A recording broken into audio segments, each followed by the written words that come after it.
प्रारंभ हो जाएगा। जो माताएं श्रावण के सोमवार का व्रत करती हैं वो पशुपति व्रत मत करना। जो श्रावण के सोमवार का व्रत नहीं करती हैं वो पशुपति व्रत कर सकती हैं, उनको पशुपति व्रत करने का मना नहीं। पर यदि श्रावण का व्रत आप पहले से करते आ रहे हो, श्रावण महीने का व्रत करते आ रहे हो, या श्रावण के महीने में तुम सोमवार करते आ रहे हो, तो फिर पशुपति व्रत ना करते हुए इसको एक महीना, भले 2 हुए हो, 3 हुए हो, 4 हुए हो, रोक दो। फिर अगला जब श्रावण पूर्ण हो जाए फिर जो सोमवार आए फिर चालू कर दो। पर अगर श्रावण का व्रत करते हो तो, और अगर श्रावण का व्रत नहीं करते हो तो पशुपति व्रत चालू है, मना नहीं। श्रावण के महीने में जल चढ़ाने के पात्र 2 कर लो। कितने पात्र कर लो? जम के बोलो जरा। 2 पात्र कर लो, भले 2 हाथ में लेकर मत जाओ, एक के ऊपर एक कलश लेकर जाओ। उसका कारण क्या है? शंकर भगवान ने मां पार्वती के सम्मुख में गंगा का आवाहन करा था। तो गंगा जी ने आकर पूछा था, स्वामी जब पार्वती आपके नजदीक में विराजमान है तो मुझे बुलाने का कारण क्या था? भगवान शंकर कहते हैं, श्रावण का महीना प्रारंभ हो रहा है, जब मेरे ऊपर सृष्टि का भार आएगा तो मुझे गंगा और पार्वती दोनों की जरूरत पड़ेगी। जब घर में विवाह आता है, शादी आती है, कोई फंक्शन आता है, कोई मेहमान आते हैं, तो थोड़ी ड्यूटी बढ़ जाती है।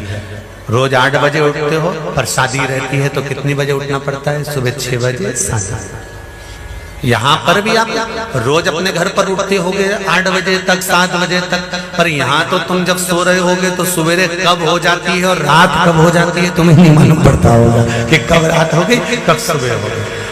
लोग ढोलक पीते पीते पीते पीते 11, 12, 1 और तुम्हारी लग गई झपकी और बज गई 3:30, सब लग गए लाइन में नहाने और तुम भी भागी जल्दी से नहाने। अब नहाने भी कहाँ जाएं? तो माता इतनी चतुर, उनका बरसती हो रही है जल की। भगवान भी सोच समझ के पानी गिराता था, 3 बजे से गिराना चालू करता था 6 बजे तक। उस बीच में भगवान को भी मालूम है मिश्रा जी कहाँ से नल लाएगा, इसलिए उन्होंने चारों तरफ से पानी गिराया और तो नहाना के अंदर। बोलो सही है कि गलत है?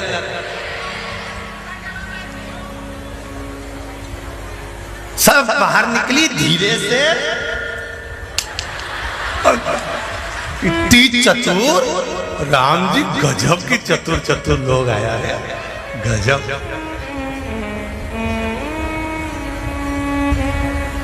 पर एक बात कहूंगा, दिल लेकर आए हो, मेरा महादेव भी तुमको दिल से लुटाएगा, ये पक्का है। दिल लेकर आए हो। कल हम जब आप लोगों से मिलने, हमारा नियम है, जो हम जहाँ भी कथा भी करते हैं, चाहे रायसेन करी हो, चाहे सागर करी हो, चाहे जहाँ कथा करते हैं, वहाँ रात में जो लोग रुकते हैं उनसे प्रयास रहता है कि थोड़ा मिले। एक नियम बना रखा, भले वो 1,00,000 लोग हों, 25,000 हो, 50, और जितने टेंट लगते हैं सब में मिलने का मन करता है। आपसे कल भी मिलने आए थे और कई लोगों की आंख में आंसू भी थे, कई लोगों के हृदय भी नम थे कि हम अब कल चले जाएंगे। पर दुख मत करना,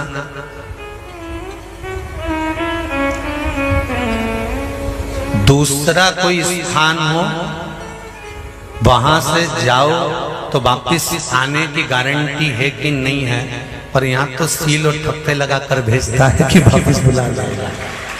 तो फिर क्या दिक्कत? उसकी आराधना मात्र करिए।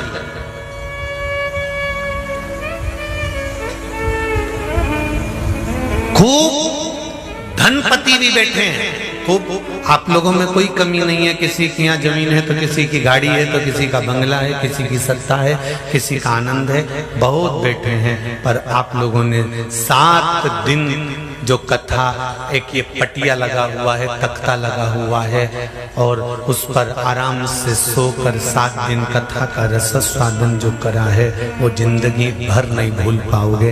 बाबा इतना देगा कि आप लोग उसकी कृपा ही बरसती है।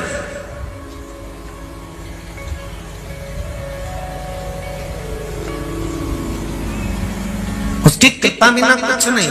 तेरी कृपा बिना न हिले एक भी अणु, लेते श्वास तेरी कृपा से तनो तनो। बाबा की कृपा होती है तो आना होता है।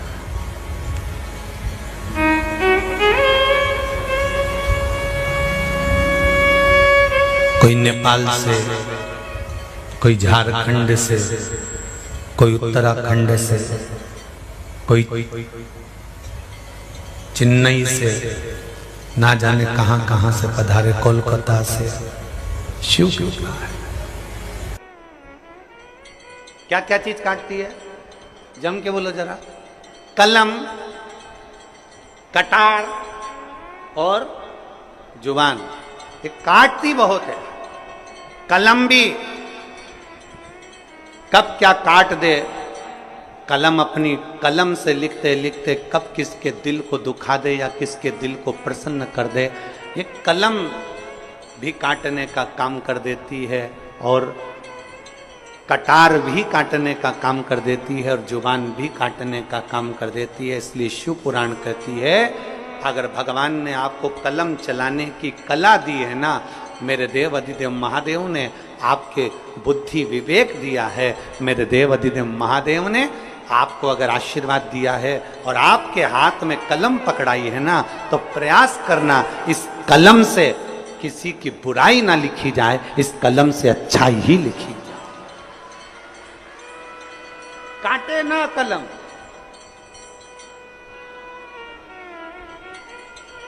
कटार का काम भी काटने का होता है, कटार भी काटती है और जुबान का काम भी यही होता है। ना जाने किसके लिए, ना जाने कब अपशब्द कह जाए, ना जाने कितना क्या बोल जाए, कोई भरोसा नहीं है। इसलिए शिव महापुराण की कथा कहती है, दुनिया का सबसे बड़ा तप है, जम के बोलो जल्दी से, चुप रहना, मौन रहना। ये दुनिया का सबसे बड़ा तप, सबसे बड़ा तप, सबसे बड़ा आभूषण। मौन रहिए, चुप रहिए। क्या किसको रोइए? जम के बोलो जरा, क्या किसको रोइए? चादर तान के। जितने चुप रहोगे, जितने मौन रहोगे, एकदम मस्त रहोगे। और शंभु शरणे पड़ी, मांगू घड़ी रे घड़ी, दुख काटो दया करीने दर्शन आपो, दया करीने दर्शन। चुप रहो, जितना चुप रहोगे उतने प्रसन्न रहोगे, उतने आनंद। गड़बड़ी कहाँ होती है? बोलने में। गड़बड़ कहाँ होता है? बोलने में। चुप रहने में कभी गड़बड़ हुआ है क्या?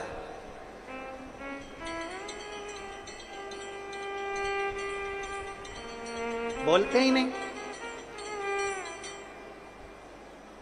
कई बार तो पति पत्नी का झगड़ा हो जाता है इस बात पे, तुम्हारे मुंह में जीवान नहीं है क्या? तुम बोल नहीं सकते इतना सा? तुम अपनी मम्मी से जाकर नहीं कह सकते इतना सा? तुम अपने भाई से नहीं कह सकते इतना सा? तुम अपने परिवार से नहीं कह सकते इतना सा? पति मौन, क्योंकि वो शिव है और तुम जगदम्बा, जगतधात्री दुर्गा भवानी हो। पूरा अधिकार बोलने का तुमको दे रखा है, वो नहीं बोलता, वो तो मौन रहता है, देखता रहता है, और जब वो बोलता है तो फिर सब डोलते हैं। जब वो बोलता है, चुप रहने में जो सुख है वो सुख कहीं नहीं। शिव जी कह रहे हैं कि मुझे भी थोड़ा बल एकत्रित करना पड़ेगा त्रिपुरासुर को मारने के लिए। और वो बल कहां से आएगा? वो बल कहां से प्राप्त होगा? ब्रह्मा जी पूछ रहे हैं, भगवान विष्णु पूछ रहे हैं, जब आप देवों के देव महादेव हो तो फिर बल कहां से लाओगे? वही तो पूछना है कि कहां से लाओगे। शंकर भगवान कहते हैं वो बल मेरे भीतर से ही मुझे प्रकट करना पड़ेगा। एक मंत्र में प्रकट करूंगा, एक अस्त्र प्रकट करूंगा जिसका नाम अघोर अस्त्र होगा, और वो अस्त्र के द्वारा त्रिपुरासुर मारा जाए। अघोर अस्त्र, हाँ। ब्रह्मा जी ने तुरंत भगवान शिव जी की ओर प्रणाम कर कर कहा, ये अस्त्र तो बड़ा कठिन अस्त्र है प्रभु, यह अघोर अस्त्र तो बड़ा कठिन है। दुनिया का ऐसा कौन सा कार्य है जो अघोर अस्त्र से नहीं हो सकता? ये तो बड़ा कठिन है, बहुत कठिन। ये कैसे हो सकता है? भगवान शंकर कहने लगे, आप चिंता मत करो, इसको प्राप्त करने के लिए मैं देखता हूं। शिव जी अभी तक जितना तप करे थे वो नेत्र बंद कर कर करे थे, आज शंकर भगवान ने अपना नेत्र खोल लिया, और शिव जी ने अपना नेत्र खोलकर खुली आंखों से शंकर भगवान ने तप करना प्रारंभ करा। खुले आंखों से, खुले नेत्रों से। अब कई लोग कह देते हैं, हमारे सामने कई प्रश्न आते हैं, ऐसा नहीं कि प्रश्न नहीं आते। कई लोग कह देते हैं, गुरुजी हमने सुना है कि कई लोग कहते हैं भगवान के मंदिर में जाओ तो थोड़ी देर आंख बंद करके बैठो, भगवान की साधना करने बैठो तो आंख बंद करके बैठो, भगवान से प्रार्थना करने बैठो तो आंख बंद करके बैठो। शंकर जी का कथा कर रही है, मेरे शंकर भगवान खुले नेत्रों से तप साधना में लीन होते हैं, और अघोर शस्त्र को प्राप्त करने के लिए शिव लग जाते हैं। ऐसा जरूरी नहीं है कि तुम नेत्र बंद करके बैठोगे तो भगवान मिलेगा, ऐसा जरूरी नहीं है कि तुम आंख बंद करके बैठोगे तो परमात्मा मिलेगा, ऐसा जरूरी नहीं है कि मंदिर में तुम नेत्र बंद करके बैठोगे तो भगवान मिलेगा, ऐसा जरूरी नहीं है कि किसी नदी के तट पर नेत्र बंद करके बैठोगे तो भगवान मिलेगा, ऐसा जरूरी नहीं है कि किसी तीर्थ में जाकर आंख बंद करके बैठ जाओगे तो भगवान मिलेगा। शिव महापुराण की कथा कहती है, आपकी आंखें भले खुली रहे पर इन नेत्रों से कुछ गलत ना हो जाए, उसका स्मरण ध्यान रखिए। नेत्र क्यों बंद करते हैं? तब करते समय, साधना करते समय नेत्र क्यों बंद कर सकते हैं? क्योंकि इसलिए बंद करते हैं कि फालतू की चीजें ना दिखे। तो अपने मन पर संयम करो ना, अपनी इंद्रियों पर संयम करो। 5 कर्मेंद्री, 5 ज्ञानेंद्री और एक मन रूपी इंद्री को साधो ना, तो नेत्र से कभी गलत दिखेगा ही नहीं। आप अपनी इंद्रियों को नहीं साधोगे तो गलत नजर आएगा। इंद्रियां अगर साध ली तो तुम्हारे नेत्रों से कभी गलत नहीं दिखेगा। तुम अंदाजा करो, कई साधु सन्यासी, एक कथा आती है, एक संत के आश्रम के पास में एक वेश्या ने अपना वेश्यालय खोल लिया।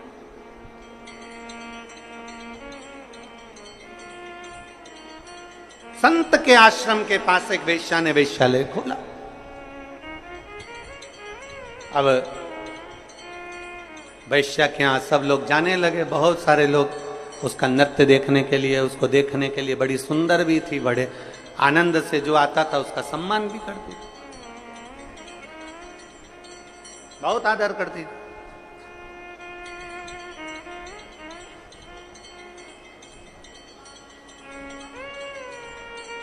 अब संत वेश्या क्या करती, रोज सवेरे उठती, सबसे पहले संत की जो आश्रम था, संत की जो कुटिया थी, वेश्या संत की कुटिया में जाती, सिर पे पल्लू रखती, और सतगुरु की कुटिया में जाने का अलाउ नहीं था क्योंकि वेश्या उनके कुटिया में जा नहीं सकती, तो उनके दरवाजे को प्रणाम कर कर वापिस आ जाती और अपने वेश्यालय में चली जाती। और संत जो अपनी कुटिया में बैठा रहता, उसने अपनी कुटिया में पत्थरों का ढेर रख लिया। वेश्या के यहां जो जाता, संत एक पत्थर उठा के अपने आश्रम में रख लेता। वेश्या के यहां जो जाता, संत एक पत्थर उठा के अपने आश्रम में रख लेता। संत का पूरा आश्रम पत्थरों से भरा गया, पूरा आश्रम पत्थरों से भरा गया।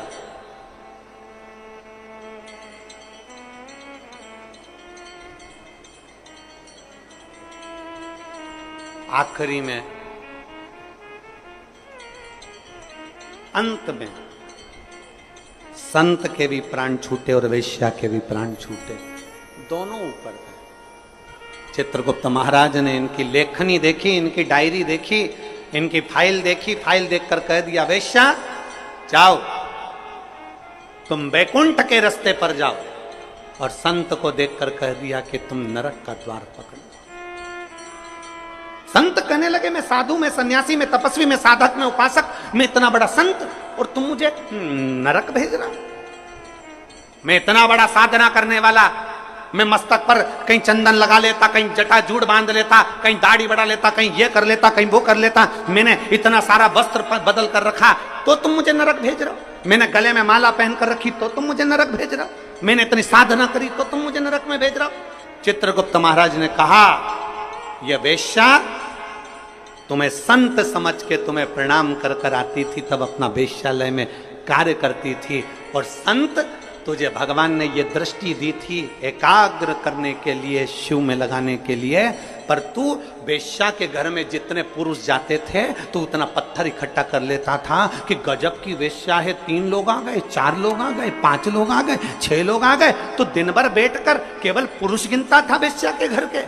अरे तुझे गिनना ही था तो अपने हाथ की माला गिनता, पर किसी की बुराई ना गिनता। तूने बुराई गिनी, इसलिए तुझे नरक मिल गया।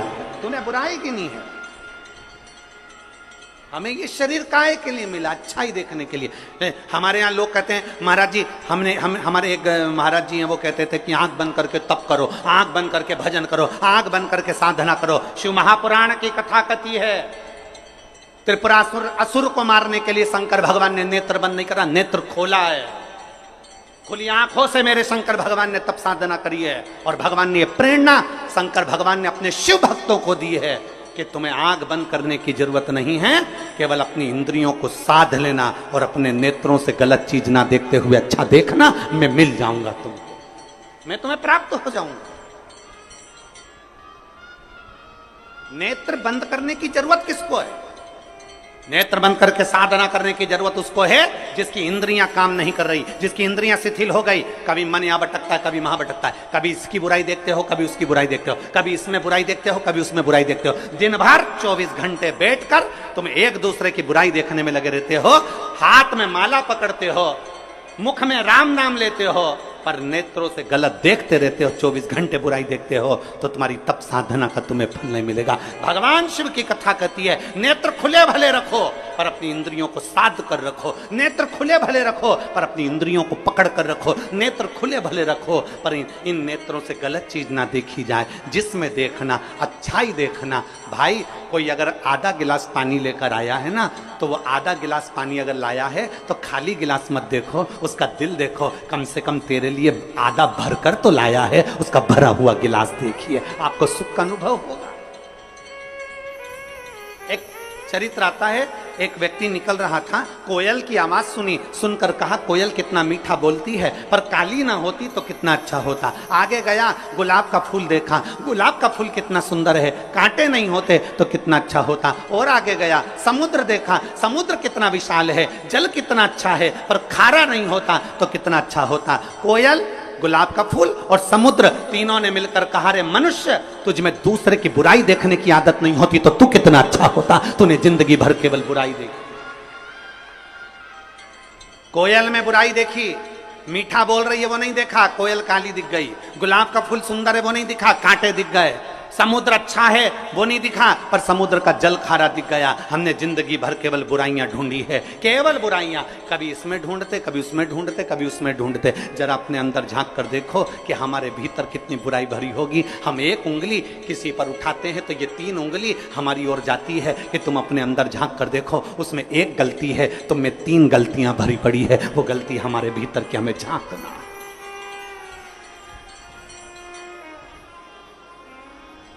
वो गलती हमारे भीतर की झांक। शिव जी कह रहे मैं खुली आंखों से तप करूंगा, नेत्र खोल लिए। शिव महापुराण की कथा कहती है 1000 वर्ष तक मेरे शंकर भगवान ने नेत्र बंद नहीं करे, 1000 वर्ष तक मेरे शिव नेत्र बंद नहीं करे। 1000 वर्ष तक मेरे ओघड़दानी मेरे शंभु नेत्र बंद नहीं करे। लग गए, आंखें झपकी नहीं, पलक झपकी नहीं, नेत्र खुले की खुले। 1000 वर्ष निकल गए, 1000 वर्ष। तब अघोर शस्त्र प्राप्त कर लिया और प्राप्त करते से ही भगवान शंकर ने अपने नेत्र को बंद किया। बंद करते से ही भगवान शंकर का जैसे ही नेत्र बंद हुआ, उससे एक बिंदु नीचे गिर गया। जब बहुत देर तक आंख खुली रहती है, बहुत देर तक आंख खुली रहती है, पलक नहीं झपकती, तब आंख में से एक आंसू गिर जाता है। शिव जी की आंख से वो आंसू गिरा।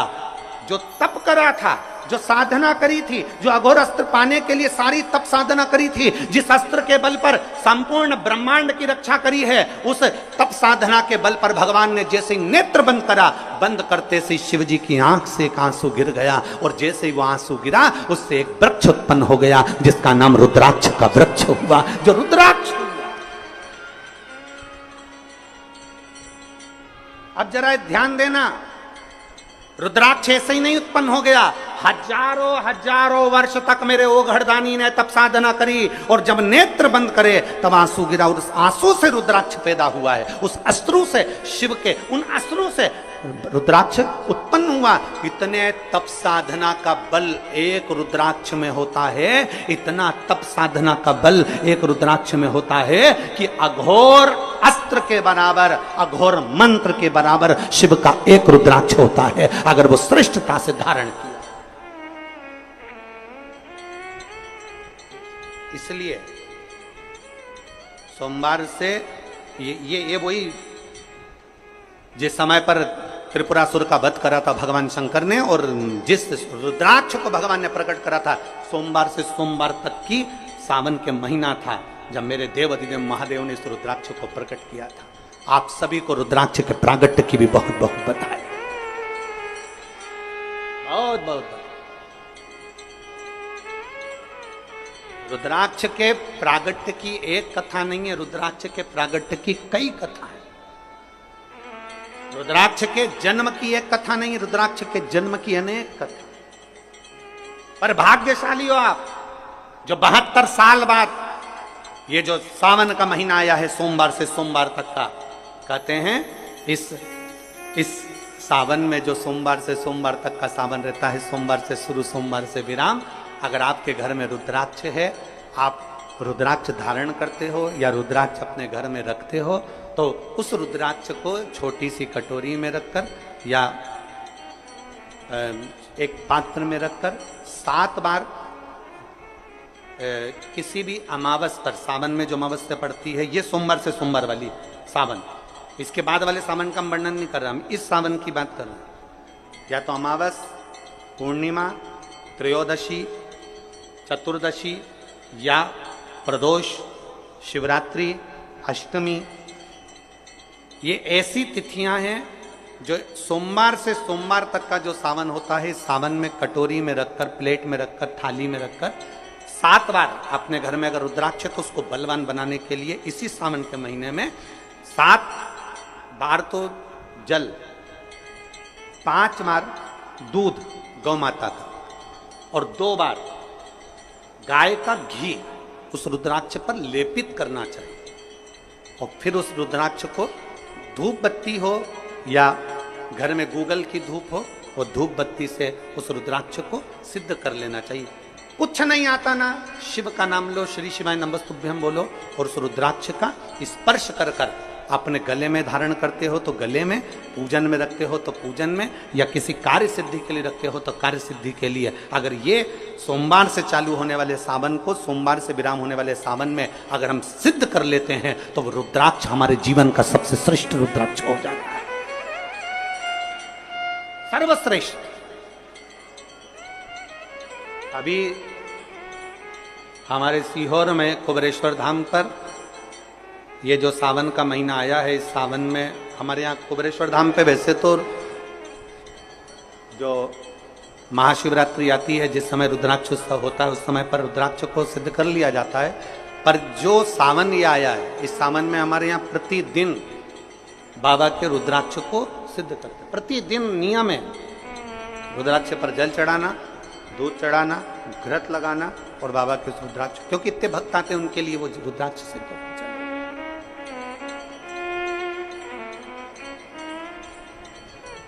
इसी सावन में 4 मुखी 3 रुद्राक्ष, कितने? 4 मुखी कितने? 3। 5 मुखी रुद्राक्ष 3 और 6 मुखी रुद्राक्ष 3। इनके बीच में सवा गांठ लगाई जाती है। 4 रुद्राक्ष कितने? जल्दी बोलो। 4 मुखी रुद्राक्ष कितने? 3। 5 मुखी रुद्राक्ष कितने? 3। 6 मुखी रुद्राक्ष कितने? 3। इनके बीच में सवा गांठ लगाई जाती है। मतलब एक गांठ पूरी लगाई जाती है, फिर आधी गांठ लगाकर फिर रुद्राक्ष को डाला जाता है लाल धागे में, फिर सवा